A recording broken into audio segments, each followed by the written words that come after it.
I have absolutely never disagreed with Dennis Gates more.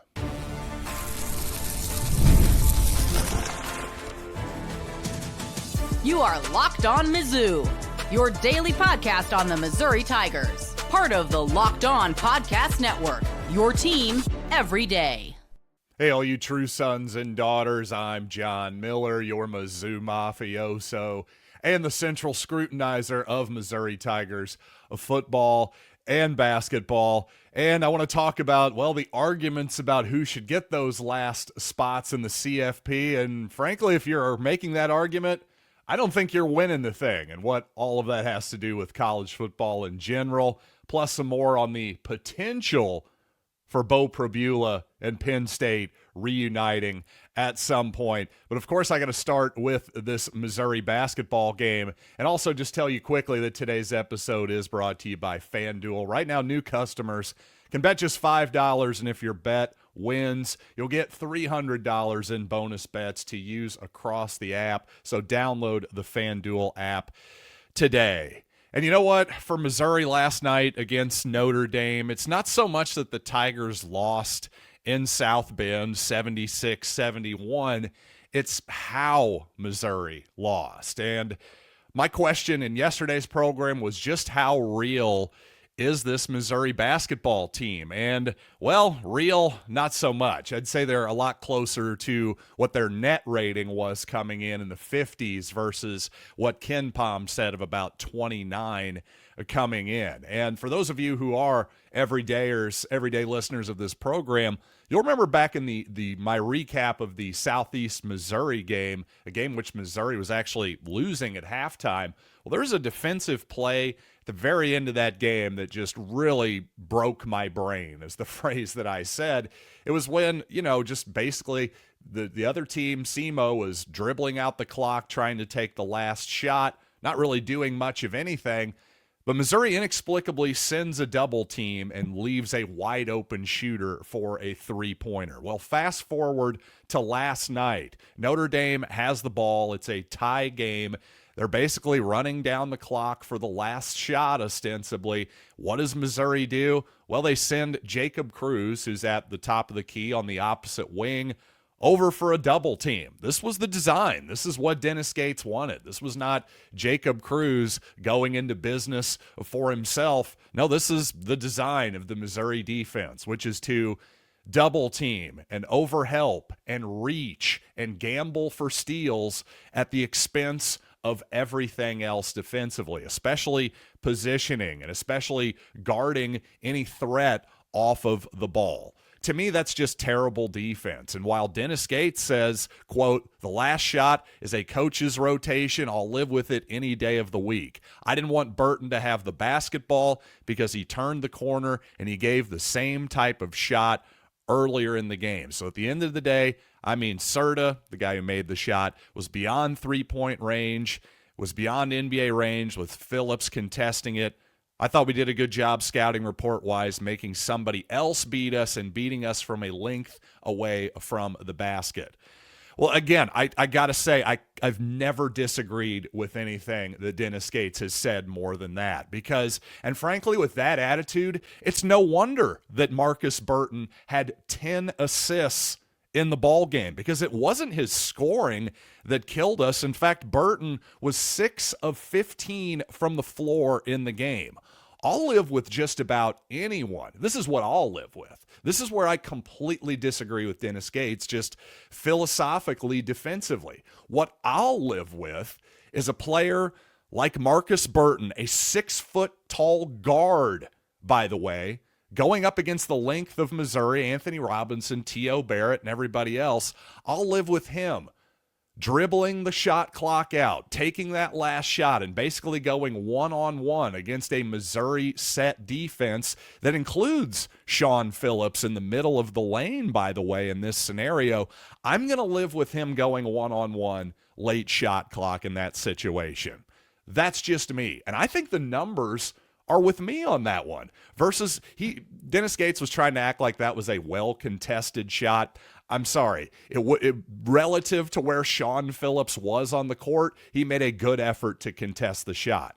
There was just simply no reason, in my humble opinion, for Jacob Cruz or any other defender in that situation to come with a double team there. Marcus Burton simply was not. It's not as though, yes, he had 18 points in the ball game. Again, he was 6 of 15 from the floor. Okay? He was 2 of 7 from the three-point line. Make him shoot a jump shot then. Make him pull up and shoot over Anthony Robinson or T.O. Barrett's arms. I can't remember. Apologies for not knowing who the exact defender was. But what I do know is that Burton was not really threatening the Missouri defense at that point. So to me, the double team was completely unnecessary. To me, Missouri there, that excuse, Dennis Gates' explanation there, that's a guy who has 45 points in the ball game. That's the type of move when a guy is just on a complete heater. I'm sorry, that was not Marcus Burton. If anything, he was doing a great job of exploiting Missouri's overly aggressive defense to the tune of 10 assists, by the way, in the ball game for Burton. So I'm sorry, I've just never disagreed more with anything I've ever heard basketball-wise in my life. Now, I will defend this. On the other end of the court, of course, now Missouri's down 3. Jacob Cruz ends up taking a quick three-pointer that is off the mark. You know what? Dennis Gates said he'll live with that, and I will agree with him. In that situation, I'll definitely live with that too. And I saw some people saying that was too quick of a shot. Hey, maybe you should run a play or call timeout or something like that. That I actually totally disagree with too, because in that situation, the game clock is running down. Frankly, that's a spot where Notre Dame is going to foul more often than not if you don't get that ball up court quickly and get up a shot quickly. So I actually think that was I didn't hate that shot at all. You could argue, oh, maybe we could have gotten a slightly better one. Again, I can live with that particular shot from Jacob Cruz. I just can't live with double teaming and over helping when it's completely and utterly unnecessary. And by the way, Burton, a guy who had 10 assists, that last one for the game winner, of course, well, he's dribbling 25 feet from the basket. He's staring at the basket. He can see the entire court from where he is. He can certainly see Jacob Cruz, all 6'8" of him, coming out of the left side of his eye coming at him. That just wasn't a hard read or a hard pass whatsoever. So, you know what? I think I've gone on enough on that particular moment. And of course, I've focused on the Mizzou defense so far, but offensively, well, there's a lot to be worked on there as well, because if the Tigers are going to struggle like they did in the second half of this ball game, it's going to be a long year in the SEC. And frankly, good luck against Kansas on Sunday. Without a Shawn Phillips gift dunk at the end of the game that didn't really matter, Missouri only scored 29 points in the second half, in addition to what I thought was an utterly inexplicable defensive error. And you know what? We'll talk more about why I think Missouri actually needs to make a change in its starting lineup. And I mean right now, as soon as Sunday against KU, if they're going to pull the upset in Kansas City. And also, yes, some confirmation on some Beau Pribula Penn State rumors. Don't panic just yet, but there is some smoke and some fire perhaps as well. So we'll get there in just a little bit. But you know what? First, I got to tell you that NFL Sundays, yes, they move fast, one big play, and suddenly everything feels different. Well, that's what makes live betting with FanDuel so exciting. And with FanDuel, you can place bets as the action unfolds, every drive, every momentum swing, every highlight. And you know what? You know what pick I like this week? I got to say, I think the Indiana Hoosiers is an underdog, plus 4.5. Plus, I think 168 on the money line in the Big Ten championship game. This is no shade on Ohio State. I just think Indiana's a real chance to win that ball game. So if you're going to give me some points, you're going to give me some odds on the money line, I'll take them, FanDuel. And if you want to be right in the middle of the action this season, visit FanDuel.com and place your NFL live bets all season long. It is FanDuel. The game moves fast, and so can you. So first of all, if you want to make some excuses for Mizzou last night, or maybe just provide some hope for the future, I thought it was really obvious that Missouri missed Jaden Stone last night. He's going to be, out for probably at least a couple more weeks or so, it sounds like. Just another scorer on the perimeter, another ball handler as well. It just seemed like Missouri was a little bit short there. In fact, T.O. Barrett playing 23 minutes in the ball game, it just doesn't provide all that much offense for Missouri. And I thought T.O. did a really good job in the full court press the few times that Missouri did it. I don't know that he's the best one-on-one defender yet either, at least in the high upper echelon of the SEC. So my point is really, if Missouri's going to be missing Jaden Stone for a couple weeks longer, as they obviously are, and just moving forward in general, I think Honor Boateng has got to play better, and he's got to play more, too. 12 minutes, I think, for Boateng. Yeah, 12 minutes. I think he just needs more trust.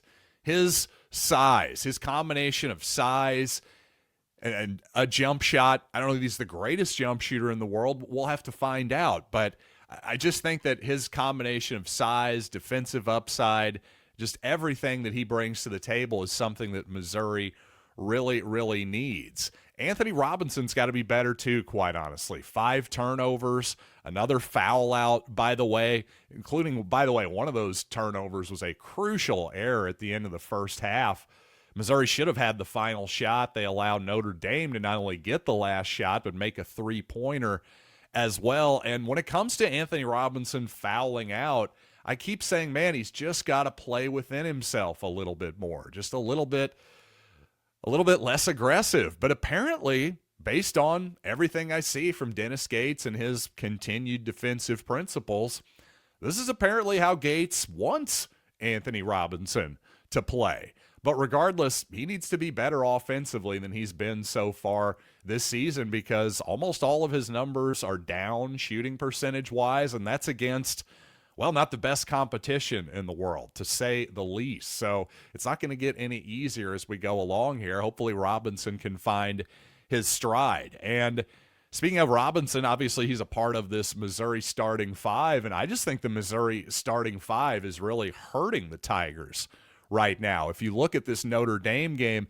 you break it into quarters, Missouri started slowly in both halves. If you if you break the halves into quarters, the first quarter, Missouri scored 17 with that starting lineup mostly, and then 23 in the second quarter. They start the second half even more slowly with 9 points in the third quarter, then 22 to finish. I'm just telling you, Missouri cannot play Shawn Phillips and Mark Mitchell heavy minutes together, because then what does the defense do? Offensively, Missouri doesn't want to play 2 guys in the paint. Inevitably, Phillips ends up in the paint. So who's then on the perimeter? Mark Mitchell. Then what does the defense do? They sag off of him and dare him to shoot 3-pointers, which a lot of times he does, but not at a very high clip. And give me 1 second here. I got a frog in my throat. All right, sorry about that. Just needed to hack up something from deep in my lungs there for a minute. But as I was saying, I just don't think that Mark Mitchell and Shawn Phillips can play together heavy minutes. Plus, you throw Javon Porter there in the starting lineups at the 3 position as well. I just think Missouri is too big at that point. And, a little too much Sebastian Mack sometimes offensively. Obviously, Dennis Gates didn't like how he started the game and didn't play him at all in the second half. So what do you do with this starting 5? I think you got to take Phillips out of it. There's no way that Mark Mitchell can come off the bench. That's a ridiculous notion. So I'm sorry.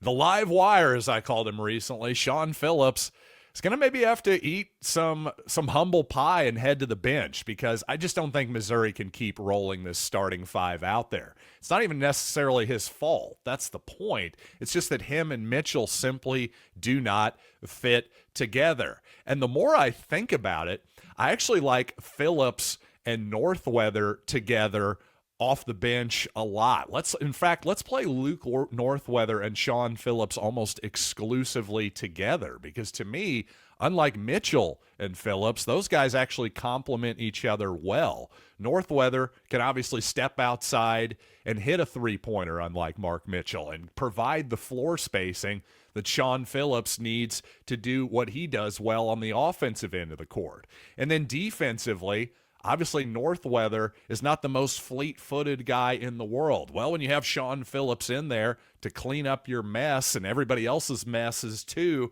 in the paint, he's your only real rim protector on the team. To me, again, I think both of those guys complement each other well in that their strengths offset the other guy's weaknesses. So to me, I think you've got to go smaller. Take Phillips out and replace him with a perimeter player. Whether it is Jaden Stone when he comes back, maybe it's Honor Boateng, maybe it's Jacob Cruz, but to me, you've got to have another perimeter player out there because nothing else makes sense. And again, just Phillips and Mitchell together, I like those guys as individual players, but to me, it's just a bad combination. They just don't mix. You know what, quickly I should bring up, as I've teased it already, the Beau Pribula, well, speculation, let's put it that way, out there. Well, basically, to recap, for those of you who didn't listen to yesterday's program, well, Power Mizzou, Gabe DeArmond basically put out there that, hey, there's been some overtures from Penn State to Beau Pribula. How serious that is, well, who can say at this point? I'll just say I got confirmation from the Penn State end that there's definitely been some overtures, some reaching out at the very least. Zach Sako, Locked On Nittany Lions, tells me nothing that his sources could confirm as definitive or anything like that, but he says, quote, there is an understanding that powerful people want Beau back. So some smoke up this way. So indeed, again, who the heck knows what's going to happen with Beau Pribula or really anything at the Missouri quarterback situation this offseason. All I know is, like I said on yesterday's program, just it's a complicated situation for a whole bunch of different reasons. And Eli Drinkwitz, well, they're paying him the big bucks to figure out exactly these types of difficult situations. And you know what? Yes, I still have more to talk about on this Missouri basketball game, including what I thought was just an absolutely disgraceful display of officiating in that game. And if you think that's sour grapes, well, actually the most ridiculous call of the game went Missouri's way. So let's talk some more basketball and some things that, yes, actually went right for Missouri in this game right after these quick words.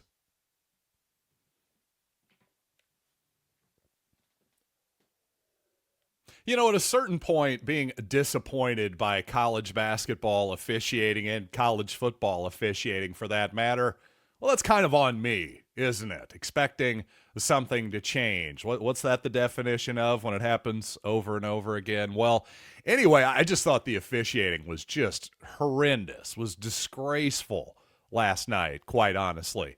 The technical foul on Jacob Cruz for apparently shooting a shot after the whistle, which is something you see, I don't know, once or twice a game, it seems like, but somehow with Jacob Cruz, it was considered a technical foul. I don't know if this was, for some reason, his third strike or the straw that broke the camel's back, but that was not something I've seen very often, if ever, at any level of basketball. But even more bizarrely, Harrelson, the kid for, oh gosh, what's his first name? Pardon me for spacing out here for a minute. Jalen Harrelson. Yes, everybody's named Jalen these days. I should have guessed that. But Jalen Harrelson, who was definitely somebody Mizzou and Dennis Gates were after, by the way, fouls out with a few minutes left in the game. A fast break. T.O. Barrett basically initiated the contact with his off forearm and kind of just stumbled, it looked like, fell down on his own with no contact really made by Harrelson whatsoever. And yet that was good enough to foul him out of the game. So I have to admit, I chuckled pretty loudly at that ridiculous call that went Missouri's way. But then with 53 seconds left, Anthony Robinson just was called with just and again, this is a classic college basketball foul that I absolutely hate. when Marcus Burton simply just fell down. I mean, really, he lost his balance. I mean, I'm so sorry that you can't dribble or walk. I'm so sorry you're uncoordinated, but you tripped near a guy. Well, it's definitely got to be a foul on Anthony Robinson. That is just one of those things that I see over and over again in college basketball. Just anytime a ball handler loses his balance, well, he gets the benefit of the doubt for some reason or another. Because what do we need more in college basketball? Yes, let's stop the game more and shoot more free throws. That's what we're all here for. But I will say, good on Missouri fans, by the way. I will say that puny Notre Dame crowd last night was pretty good context. Frankly, the Tigers fans did a heck of a lot better than that for our Power 4 opponent in Minnesota. And even Cleveland State on Black Friday, for that matter, was a significantly bigger crowd than the one I saw in South Bend.